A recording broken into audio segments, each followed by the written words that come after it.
You've typed google.com, youtube.com, wikipedia.org thousands of times. But have you ever stopped and asked, what actually is that thing? It has a technical name. It's called a domain. And once you see why domains exist, the internet suddenly makes a lot more sense. So let's forget computers for a minute. Let's talk about driving to Costco. Quick question. What's the street address of your nearest Costco? You don't know. It might be 10 Merrow Street. But honestly, who memorizes that? Almost nobody. And yet, you get there every time. Because you open Google Maps and you type one word, Costco. Not the address, just the name. And the map hands you the address and off you go. See, Google Maps is holding a link between two things. A name, Costco, and the real street address, 10 Merrow Street. You remember the easy part, the name. The map remember the hard part, the long address. Let's look at the internet world. Computers don't find each other by names. They find each other by IP addresses. Strings of numbers like 203.0.113.7.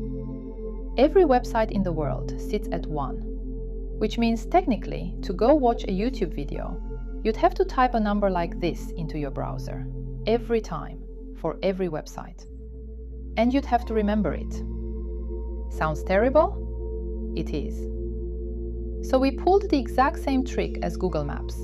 We stuck a friendly label onto the IP address. That label is something like youtube.com, and google.com, and wikipedia.org. And that label has a technical name, a domain. A domain is simply a human-friendly name attached to an IP address. Just like Costco instead of 10 Merrow Street, youtube.com instead of a pile of numbers. But hold on, who remembers which name goes with which number? Let's pretend google.com sits at 198.51.100.9 and youtube.com sits at 192.0.2.44. Those aren't the real numbers, but every website really does have one. Now picture a giant table. It has quite a few columns, but right now only 2 of them matter to us. One column holds the names. The one next to it holds the IP address that each name points to. Row after row after row for every website on Earth. So when you type youtube.com, your device quietly goes to that table. It runs down the name column until it finds a match. It grabs the IP address sitting right next to it, 192.0.2.44, and heads straight there.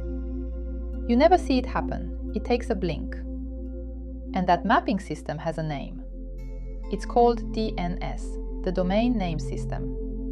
It's like Google Maps for the internet. You give it a name, it gives you the IP address. So a domain is a name like youtube.com. DNS is the system that turns that name into an IP address where YouTube's server sits.